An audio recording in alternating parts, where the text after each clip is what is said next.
जय हिंद साथियों, मैं चंदा। आपका स्वागत है A&S GKGS रिसर्च एकेडमी में। तो जैसा कि आपको पता होगा कि इस चैनल पर क्लास 6 से 12 तक के NCERT को कवर कराया जा रहा है।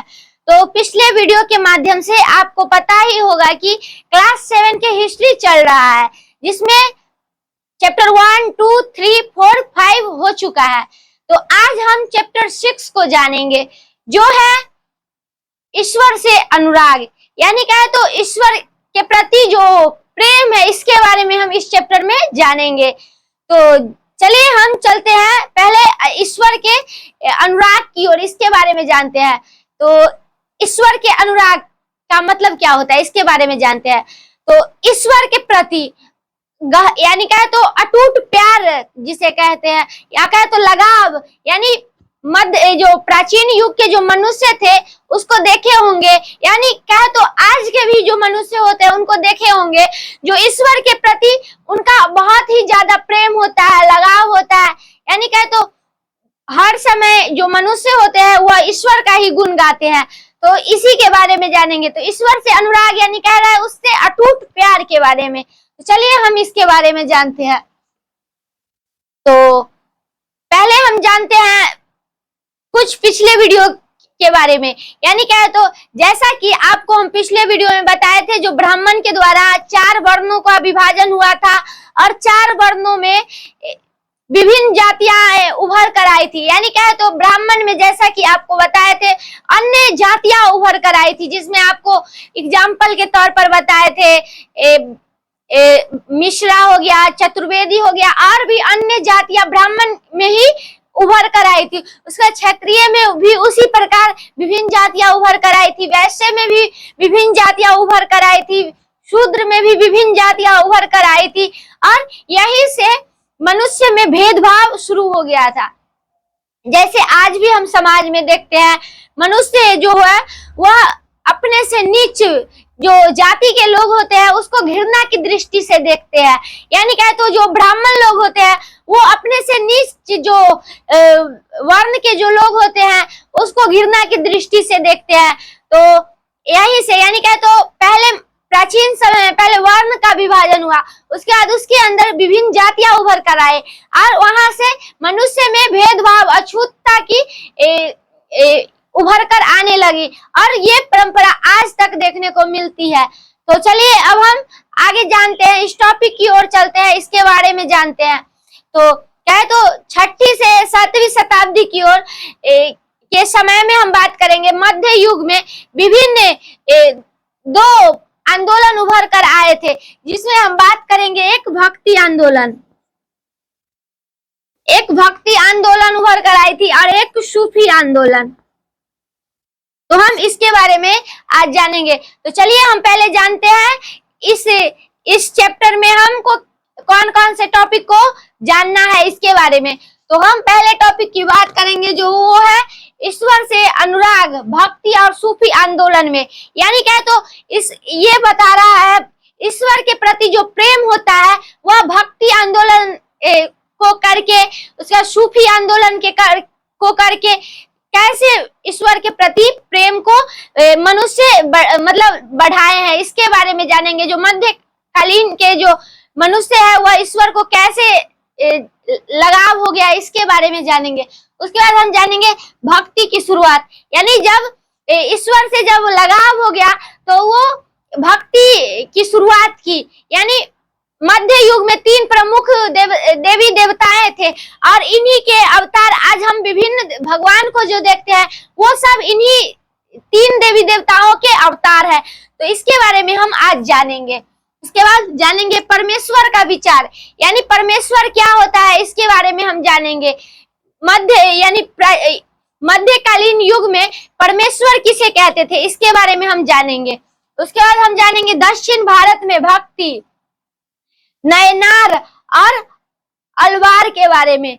यानी ये जो दोनों है ये एक कहे तो एक भक्ति आंदोलन से संबंधित है, यानी ये एक आंदोलन से संबंधित है, जो एक शैव शैव धर्म के लोग हैं, यानी ये जो दो लोग जो दिख रहे हैं ये दोनों यानी धर्म के लोग हैं। तो एक है शैव धर्म के लोग और एक है वैष्णव धर्म के लोग। तो हम इसके बारे में जानेंगे। तो चलिए हम पहले टॉपिक की ओर चलते हैं, जो है ईश्वर से अनुराग, भक्ति और सूफी आंदोलन के बारे में। तो जैसा कि आपको बताया है ईश्वर के अनुराग के बारे में, वो ईश्वर से के प्रति अटूट प्यार को दर्शाता है, यानी अत्यधिक प्यार को दर्शाता है। यानी क्या, तो 7वीं से 8वीं शताब्दी के बीच जब दो आंदोलन उभर कर आई, जिसमें एक भक्ति आंदोलन और एक सूफी आंदोलन हुई थी। तो हम पहले भक्ति आंदोलन की ओर चलते हैं। ये क्या होते हैं? तो ये भक्ति आंदोलन जो है वह मध्यकालीन भारत में सामाजिक और धार्मिक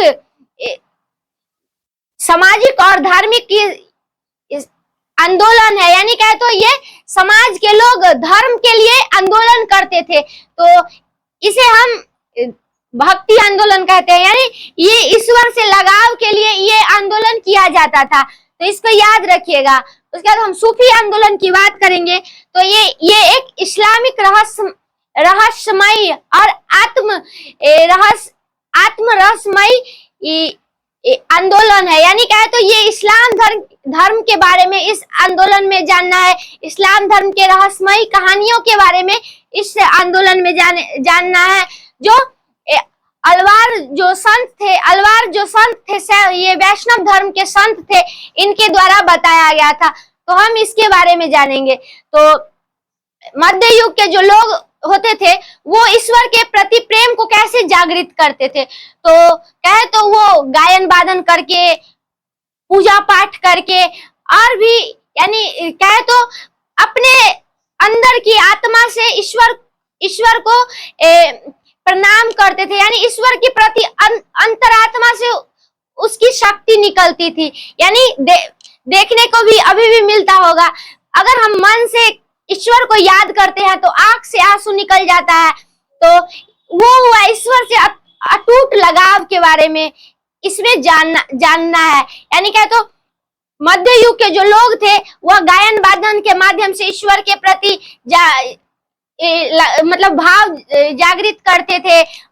कव्वाली के माध्यम से ईश्वर के प्रति भाव जागृत करते थे, और भी विभिन्न माध्यम से जो मध्य युग के जो लोग होते थे वो ईश्वर को मनाते मतलब प्रार्थना करते थे। यानी आज भी देखते हैं ईश्वर को प्रार्थना हम दिल से करते हैं।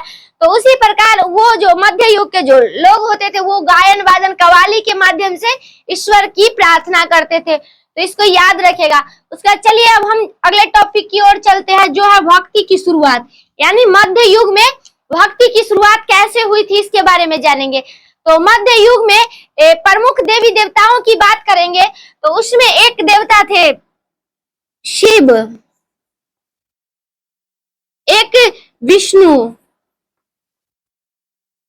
और एक दुर्गा।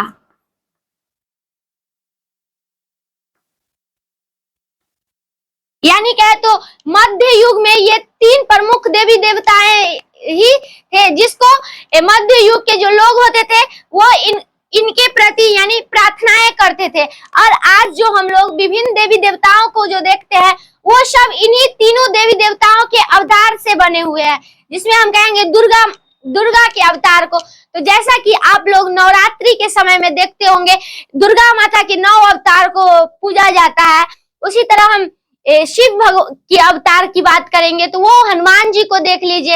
यानी क्या, तो जो आज विभिन्न देवी देवताएं जो है जिनको आज हम पूजा करते हैं वो सब ये 3 मध्य युग के जो 3 जो देवी देवता है इनके ही अवतार माने जाते हैं।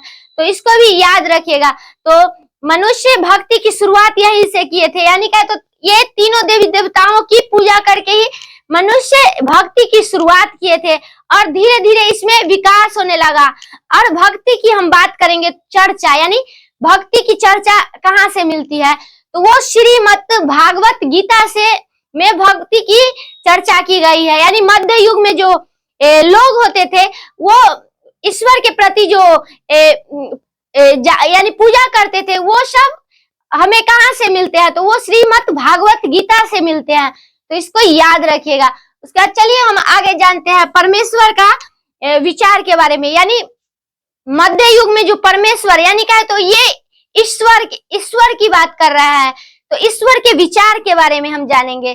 तो मध्य युग में जो हम ईश्वर की बात करेंगे तो समाज यानी मध्य युग के जो समाज होते थे उसमें उतना विकास नहीं था, तो वहां के जो स्थानीय लोग जो होते थे वही के स्थानीय देवी देवताओं की पूजा करते थे, यानी क्या तो ये क्या तो शिव की, दुर्गा की और विष्णु भगवान की पूजा करते थे, जो मध्य युग के जो स्थानीय देवी देवताएं थे। उसके बाद वहां पर आर्थिक विकास हुआ और समाज में लोग आकर रहने लगे, यानी क्या तो जैसे देखे होंगे मुगल साम्राज्य के बारे में देखे होंगे, उसका दिल्ली सल्तनत के बारे में देखे होंगे, तो वहाँ विभिन्न क्षेत्र से लोग आकर शासन करने के लिए आते थे। तो उसी प्रकार मध्य युग में हम बात करेंगे समाज में, तो विभिन्न क्षेत्र के लोग वहां आकर बसते थे, यानी समाज में आकर बसते थे और वहां के स्थानीय देवी देवताओं की पूजा करते थे, यानी जो पहले समाज में जो लोग रहते थे उनको देखकर उन्हीं के मतलब देखकर पूजा करते थे। लेकिन उसमें थोड़ा सा विकास हुआ, यानी जो बाहर से जो लोग आने लगे वो नए नए मतलब शब्दों के बारे में बताए, जिसमें हम शब्दों की बात करेंगे। तो चलिए हम आपको शब्दों के बारे में बताते हैं। तो एक शब्द बताए थे, मनुष्य जो है वह जन्म से ही उसमें भेदभाव होता है, यानी क्या है तो जो मनुष्य होता है उसमें जन्म से ही भेदभाव होता है। जैसे हम वर्ण में भेदभाव देखें, यानी ब्राह्मण जो थे वो वर्ण में भेदभाव कर दिए थे, यानी खुद को ऊपर यानी ऊपर के श्रेणी में, उच्च श्रेणी में मान लिए थे। वही क्षत्रियों को उससे थोड़ा सा नीच श्रेणी में दे दिए थे, वैश्यों को उससे नीचे श्रेणी में दे दिए थे, शूद्र को उससे नीचे श्रेणी में दे दिए थे। तो हाँ, जब समाज के मतलब बाहर से समाज के जो लोग समाज में जो लोग आए थे वो सब सोचे क्या कर तो हम लोग समान देते हैं, यानी मध्य युग में जो लोग होते थे वो तो शासक को कर देते थे, तो या क्या तो टैक्स देते थे, वो तो समान देते थे। तो उन लोगों ने विचार किया, आंदोलन किया, जिसके माध्यम से उन्हें समान अधिकार देने की चर्चा की थी। तो यानी कहे तो उसके बाद इन्होंने मध्य युग में कहे तो या कहे तो प्राचीन युग में शूद्र को इस यानी अछूत माना जाता था, लेकिन ये जो शूद्र होते थे अछूत मतलब नहीं मनवाना चाहते थे, यानी वो कहते थे जो हम यानी टैक्स तो सबके समान देते हैं तो हम अछूत क्यों है, हमको जो अछूत होते थे मध्य युग के उनको धार्मिक अनुष्ठान करने की आज्ञा नहीं थी। महिलाओं को भी यानी मध्य प्राचीन युग की जो महिलाएं थी उनको भी धार्मिक अनुष्ठान संपन्न कराने की अनुमति नहीं थी, यानी शूद्र को और महिलाओं को उस समय अछूत माना जाता था। तो ये सब जब बाहर से जब लोग आए समाज में तो इसमें विकास हुआ था, यानी यही विचार था और जन्म से ही इसमें भेदभाव हो रहे थे, इसके प्रति आवाज उठाए थे। तो इसको याद रखिएगा। अभी भी देखते होंगे जन्म यदि किसी मनुष्य की होती है तो किसी मनुष्य की उच्च श्रेणी में होती है, तो कुछ मनुष्य की नीच श्रेणी में होती है, निम्न श्रेणी में होती है, तो इसमें तो भेदभाव देखने को ही मिल रहा है, तो इसको भी याद रखिएगा। उसके बाद हम आगे जानते हैं यानी दक्षिण भारत में भक्ति आंदोलन के बारे में, यानी भक्ति अयनार और अलवार के बारे में, यानी ये जो अयनार और अलवार है ये दो मतलब है उस समय यानी मध्य युग में जब भक्ति आंदोलन होती थी, यानी 12वीं शताब्दी में जब भक्ति आंदोलन होती थी तो इसके नेतृत्व में एक अयनार को रखा गया था जो शैव धर्म के उपासक थे, यानी ये जो थे शैव धर्म के उपासक थे। शैव धर्म के जो लोग होते थे वो भगवान शिव की पूजा करते थे, यानी ये जो शैव धर्म के जो संत होते थे वो भगवान शिव की पूजा करते थे। वही हम अलवार धर्म की बात करेंगे तो ये वैष्णव धर्म के लोग होते थे, ये वैष्णव धर्म के लोग होते थे और ये भगवान विष्णु की आराधना करते थे, यानी कहते हो विष्णु की। ये विष्णु की आराधना करते थे। तो मध्य युग में भक्ति आंदोलन, सूफी आंदोलन हुए थे, उसके नेतृत्व में ये अयनार को रखा गया था और अलवार को रखा गया था और इसी के मतलब नेतृत्व में आंदोलन किया गया था। तो इसको भी याद रखिएगा। तो हम अयनार के बारे में जानते हैं। ये कहाँ से थे? तो ये 7वीं से 12वीं शताब्दी तक कहे तो तमिलनाडु में स्थित थे। यानी कहे तो शैव धर्म के जो ये अयनार जो संत थे, ये तमिलनाडु में स्थित थे।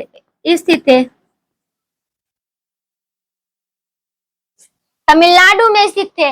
और ये शैव धर्म और जो वैष्णव धर्म होते थे, वो जैन और बौद्ध धर्म से बिल्कुल विपरीत होते थे। यानी शैव धर्म और वैष्णव धर्म के जो रीति रिवाज होते थे, वो जैन और बौद्ध धर्म से बिल्कुल विपरीत देखने को मिलते थे। इसलिए यहाँ पर आंदोलन हुआ था। तो इसको याद रखिएगा।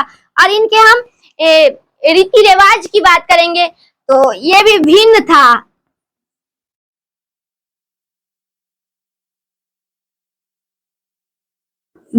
देखने को मिला था। उसके बाद ये जो यानी जो शैव धर्म के जो लोग होते थे, वो विभिन्न मंदिरों का निर्माण करवाते थे। तो इसको भी याद रखिएगा। उसके बाद हम अलवार संत के बारे में बात करेंगे। तो ये तो आपको बताया ही है, जो ये वैष्णव धर्म के संत थे और ये जो संत थे वो विष्णु भगवान की पूजा करते थे। और ये भी जो थे वह 7वीं से 12वीं सदी तक, यानी कहे तो 7वीं से 12वीं सदी तक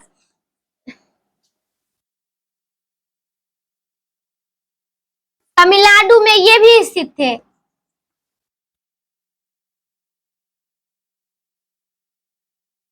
यानी जब युद्ध हुआ था तो इनको तमिलनाडु में नेतृत्व करने के लिए रखा गया था। तो इसको भी याद रखिएगा। और इनके द्वारा भी विभिन्न मंदिरों का निर्माण किया गया था, जिसमें हम प्रमुख मंदिरों की बात करेंगे। तो एक है गंगाईचोलपुरम, यानी कहे तो इसके बारे में हम आपको पिछले वीडियो में भी बताए थे। यानी जो अलवार धर्म के जो संत थे, वह गंगाईचोलपुरम मंदिरों का निर्माण करवाए थे। तो इसको याद रखिएगा। और इनका भी हम रीति रिवाज की बात करेंगे तो जैन और बौद्ध धर्म से बिल्कुल विपरीत देखने को मिला था। तो इसको भी याद रखिएगा। तो यही था मतलब अयनार और अलवार धर्म के बारे में। तो हम इसी के साथ इस टॉपिक को समाप्त करते हैं। फिर मिलेंगे अगले दिन अगले टॉपिक के साथ। धन्यवाद।